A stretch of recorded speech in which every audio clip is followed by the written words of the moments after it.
C'est la première fois dans l'histoire de la Coupe du Monde que 5 arbitres officiels viennent de la même nationalité. Et en réalité, êtes-vous choqués? Parce que moi, ça me choque pas. Plus c'est gros, plus ça passe. Avec tout ce qui se passe dans cette Coupe du Monde, attendez-vous à voir encore des choses incroyables qui risquent de se produire. Parce que la fin de la compétition arrive à grands pas, et je crois qu'au niveau des instances, il y a encore beaucoup de surprises. Je sais pas pourquoi ils font ça. J'en ai aucune idée. C'est le sport le plus populaire, c'est le sport le plus regardé, c'est le sport presque le plus aimé, sans faire offense aux autres sports. Limite, ils se disent, regarde ce qu'on va faire. Tu crois que ça va passer? Ouais, t'inquiète, ça va passer. Tu sais, des petits challenges que tu peux faire entre potes. Eh bien, j'ai l'impression que c'est comme ça que c'est géré ce football. La nostalgie m'anime, ça je pense que c'est valable pour tout le monde. Mais en réalité, est-ce qu'on s'attendait pas à voir ces choses-là? Oui, bien sûr. On avait dit en début de compétition, comment va se passer cette Coupe du Monde? Et là, plus ça avance et plus on comprend que certaines choses qui se passent, ne doivent pas véritablement se passer, et surtout que là, par exemple, c'est la première fois de l'histoire de la Coupe du Monde que des arbitres officiels, sont tous argentins, quoi. Bon, à suivre. Ils veulent à tout prix que Kylian ne le fasse pas. Ils veulent à tout prix que la France ne le fasse pas. Pas un, pas deux, 5 arbitres qui vont arbitrer le France-Maroc. Déjà, ça nous a mis la poule la plus dure de la Coupe du Monde. Il y avait des problèmes au tirage. Bellec. Je me suis dit, vas-y, c'est le hasard. Ça nous fait jouer sous des températures où il y a l'orage contre l'Irak, le match est repoussé. Je me suis dit, bon, Bellec, c'est le hasard. Ça nous fait jouer le Paraguay sous un stade non climatisé, sous 45 degrés. Les Paraguayens, ils font 1000 fautes, ça veut découper les joueurs. Il n'y a rien qui est sifflé. Je me suis dit, Bellec, c'est le hasard. Et là encore. De l'autre côté, tu as l'Argentine qui joue que dans des stades climatisés. Tu as Infantino qui célèbre les buts. Tu as Infantino qui est yombe quand les équipes adverses marquent contre l'Argentine. Il se passe rien. T'as même un truc avec le FBI, là, avec l'Argentine et les États-Unis, là. Y a rien. Ils veulent vraiment nous mettre des bâtons dans les roues à la France jusqu'au bout. Ils pensent que ça va suffire, mais les gars, vous avez pas compris. Vous avez pas compris, en fait. Mbappé, Olysée, Dembélé, ils vont vous tuer. La Coupe du Monde, elle est à nous. Vous pouvez nous mettre tous les bâtons dans les roues, mettre un corps arbitral, ramener Thanos, ramener les Avengers. Il n'y a rien qui va changer quoi que ce soit. Maroc, ils vont prendre plein pot. Demi-finale, je sais pas qui va venir, il va prendre plein pot. Et finale, il va prendre plein pot. Si on doit être Che Guevara, être contre le système, nous, l'équipe de France, contre l'Argentine, la mafia, tous ceux qui veulent pas qu'on gagne, on va tous vous faire. Vous inquiétez pas. Ça sert à rien, tous vos cinémas là.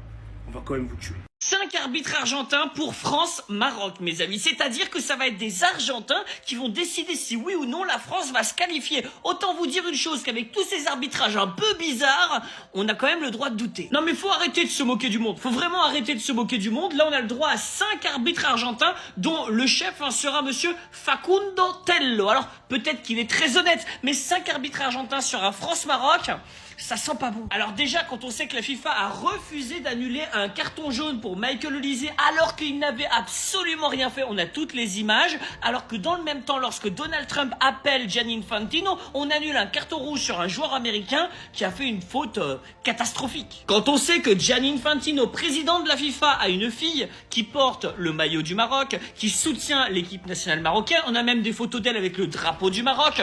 Pardon, excusez-moi, mais en plus, Gianni Infantino, là, il est un petit peu dans la tourmente. Et quand on sait ce que ça a donné l'arbitrage de Tantachev face au Paraguay, très clairement, on peut douter. J'ai vraiment l'impression que cette compétition est taillée pour les Argentins et que ce sera eux qui vont la gagner. Pourquoi? Parce que ça a été décidé et on n'a pas d'autre mot à dire. Bon courage à ceux qui vont survivre. Ils se cachent même plus, les gars. Là, vous allez encore me dire, ouais, t'abuses avec Messi, nanani. 5 arbitres argentins pour arbitrer France-Maroc. Pas 1, pas 2, pas 3, pas 4, 5. Et là, les plus fous, ils vont me répondre, ouais, mais c'était un arbitre français hier qui a arbitré l'Argentine. Ah ouais, un arbitre français, ouais. Merci le texier. Il a des plaintes de tous les côtés. Le coach, il a dit, tout est une question de marketing et d'argent. Ils veulent que Messi, champion du monde, reste en course dans le tournoi. Dans le football, beaucoup de choses se jouent en dehors du terrain, au gré des intérêts. Ce qui s'est passé est injuste. L'Égypte méritait sa qualification. Nous avons été supérieurs à l'Argentine. Mostafa Zico. Félicitations à l'Argentine pour la Coupe du Monde, le tournoi est truqué. Bon, lui, il emploie des mots de fou. Ils n'ont besoin de rien d'autre, l'arbitre était injuste. Et ça continue, les gars. C'était clairement un match truqué, tout le monde l'a vu. Je vais pas aller jusqu'au match truqué, les gars, mais encore une fois, on est en 2026. Et encore une fois, il y a des polémiques autour de l'Argentine, autour de Messi, l'homme qui a toujours été avantagé par la FIFA. Et est-ce que vous avez vu la tête du président de la FIFA quand l'Égypte y met le deuxième but. Il était dégoûté, les gars. Et le but de l'Égypte qui a été refusé pour une faute où il n'y a même pas faute. Je vais m'arrêter là, les gars. Je pourrais faire une vidéo de 10 minutes. Mais continuez à prendre les gens pour des fous. France-Maroc en quart de finale, c'est officiel. J'aurais aimé que ce match, on le joue en demi, voire même en finale. Mais c'est le destin, c'est comme ça. On doit se retrouver après 2022. Après notre défaite, les gars, on va devoir prendre notre revanche. Bon, je sais pas si on peut appeler ça une revanche.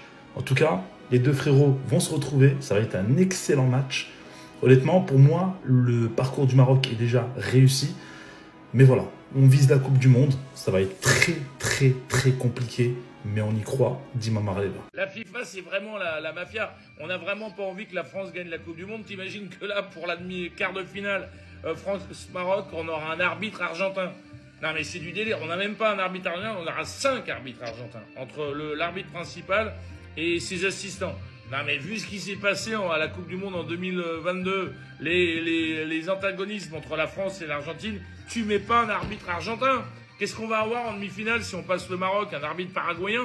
Non mais c'est n'importe quoi, il y aura une règle très simple à prendre, c'est que les arbitres des nations encore en compétition peuvent plus arbitrer. C'est-à-dire que là, à partir du quart de finale, t'as pas d'arbitre français, t'as pas d'arbitre espagnol, t'as pas d'arbitre anglais, t'as pas d'arbitre norvégien, et t'as pas d'arbitre argentin, pareil, voilà, très simple. Comme ça évite les suspicions.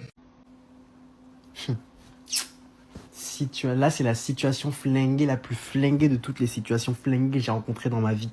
Pas un, pas deux, pas trois, pas quatre, mais 5 Argentins seront présents à l'arbitrage pour le match France-Maroc. C'est du jamais vu. Est-ce qu'on a déjà eu 5 arbitres de la même nationalité rival à une des... Déjà, l'arbitre aujourd'hui là de Argentine-Égypte, il était français. Quelques décisions, c'est la FIFA. On connaît les gars, faites pas les choquer. Mais les gars, en fait, 5 arbitres argentins. Encore, tu m'aurais dit 2, 3, ok.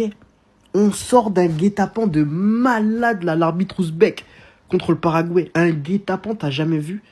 Ils nous refont encore pire, on dirait. Bon soupçon, hein. Peut-être ils vont faire un bon arbitrage, bon soupçon.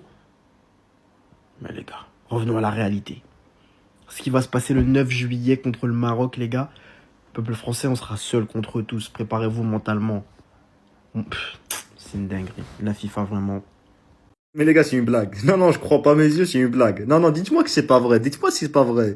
Alors là, pour le match France-Maroc, les 5 arbitres de la rencontre, c'est des Argentins. Là, c'est magnifique. C'est merveilleux, la FIFA. C'est extraordinaire. Alors là, regardez juste la réaction du président de la FIFA quand Messi a raté le penalty. Le mec, on dirait c'est son papa qui a raté le penalty. Parlons pas du match d'aujourd'hui avec la corruption, il n'y avait pas penalty pour Mohamed Salah, cette action, si il y avait beaucoup de fautes, on s'en fout de tout ça. Mais mettre 5 arbitres argentins pour la rencontre France-Maroc, là, c'est inacceptable. Je sais pas si c'est possible de faire une réclamation, de changer tout ça, mais là, c'est chaud, hein. Faut pas se mentir, parce que, en voyant ça, je peux dire que c'est fini avant de revoir le match, même pas. Eh ben oui, Messi il est fort, on est sûr de ça. Messi il est fort, il est extra fort, il est super fort. Mais faire tout ça pour lui, c'est chelou, hein. Il y a un truc bizarre qui se...